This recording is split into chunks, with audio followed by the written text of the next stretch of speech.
हड़ताल करनी है और हम हड़ताल पे जाएंगे। क्यों? इस ज्यादती में हम नहीं चल सकते।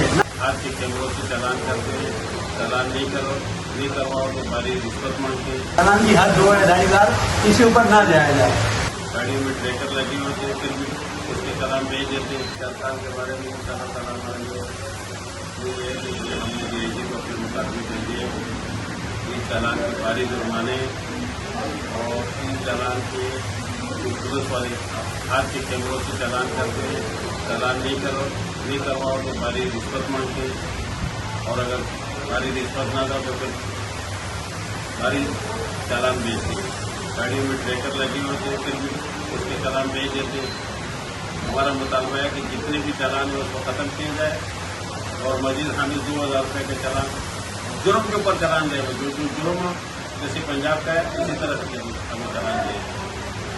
बाकी जो है एक्साइज का जो बदमाशी है कि भाई टैक्स भरने जाओ तो वो कहते हैं कि भाई पहले जो है ना 12,000 रुपये का इंश्योरेंस भरो। कौन सी इंसानियत है या कौन सी इखलाकियत है या कौन सा वो है कि हम गवर्नमेंट को पैसे दे रहे हैं। वो कह रहे पहले प्राइवेट पैसे भर के आ जाओ तो फिर हम पैसे। एक तरफ से जो वजीर ट्रांसपोर्ट ऐलान करता है कि 30 जून तक अपनी गाड़ियाँ नाम करो, कंप्यूटराइज करो, परमिट भी और फिटनेस भी। दूसरी तरफ उसको पाबंदियाँ लगाई, मारते भी और रोना भी नहीं देते। ये हमारे मुतालबात है गवर्नमेंट से, सिंध गवर्नमेंट से हमारे मुतालबात है कि इस पर हम दर्दाना गौर करें और इसको ख़त्म किया जाए। इस जुर्म को चालान की हद 2,500 इससे ऊपर ना जाया जाए। इसलिए कि मेरी बस वाली जिस हालात से गुजर रहे हैं ये हमारे बर्दाश्त में नहीं है। तो इसकी वजह तो मैं यही करूँगा। दूसरी बात ये कि बायोमेट्रिक का सरकार में जैसे कहा 2 महीने इंडिकेटेड होंगे। इसके अलावा फिटनेस, ये कौन सा है कि फिटनेस के बाद 5-5 हज़ार रुपये फिटनेस पे, फिर आप फिटनेस देने जाओ 2-2 दिन को फिटनेस देते नहीं है। 2 दिन गाड़ी बगैर फिटनेस की चलती है, रास्ते में रोकते हैं वो अलग लूटा मारी। ये कौन सा कानून है? फिटनेस का तो ये कानून कर दी गए, गाड़ी दिया बनाया दे दिया। अब ये 5-5 हज़ार रुपये फिटनेस का ये भी ज्यादती है ट्रांसपोर्ट वाले का। गाड़ियाँ बुरे हाल पे बदतरीन हाल पे गुजर रही हैं, सबके सामने है ये मामला। कल हड़ताल करनी है और हम हड़ताल पे जाएंगे। क्यों? इस ज्यादती में हम नहीं चल सकते, ना हमारे बस में। हम सारे गरीब लोग हैं, ऐसे इतने मालदार लोग नहीं, इतने गरीब हमारे बस में नहीं की चीज़ें।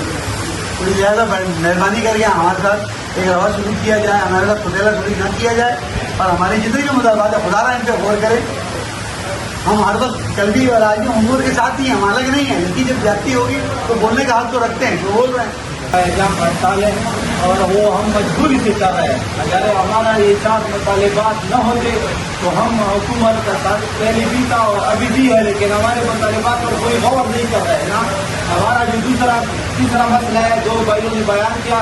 तीसरा मसला हमारा सब्सिडी का है। हमारे साथ अप्रैल में वज़ीर आला साहब ने वादा किया था कि इंशाल्लाह आपको सब्सिडी देंगे और आप गाड़ी कम किराए पे चलाओ। हमारा है कि गाड़ी 4-4 लाख रुपये मसरूफ हो गया तो ट्रांसपोर्टर कैसा गाड़ी चलाए।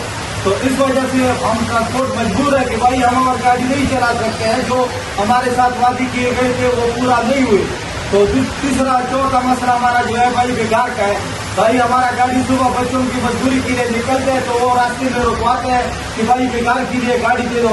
बिल्कुल हुकूमत का हक बनता है कि गाड़ी हम बेकार के लिए देने के लिए तैयार है, मगर अफसोस की बात यह है कि हमारे 10 गाड़ियों से बेकार का पैसा लिया जाता है और एक गाड़ी पे बेकार मतलब ले जाता है और फिर 2-2 दिन वो उसको खड़ा करके उसका कोई काम नहीं होता है। वो गली में कुछों में खड़ा, तालों में खड़ा करके हमारा गाड़ी का मजदूरी खराब करते हैं और उसका कोई हमें सब्सिडी नहीं मिल रहा है। तो हम ये बेकार का मुतालबा कर रहे हैं कि पहले गवर्नमेंट को अपनी मतलब आप ये काम करें। अगर हमसे भी करवाना चाहे तो अगर एक गाड़ी की जरूरत है तो मतलब आरूद ऑपरेटर को बताए, उससे गाड़ी मंगवाए। और ये हमारा गाड़ी रोड से 10-10 गाड़ी पकड़ते हैं और 10-10 गाड़ियों से पैसा लेता है, ये हमारे बर्दाश्त के बाहर है।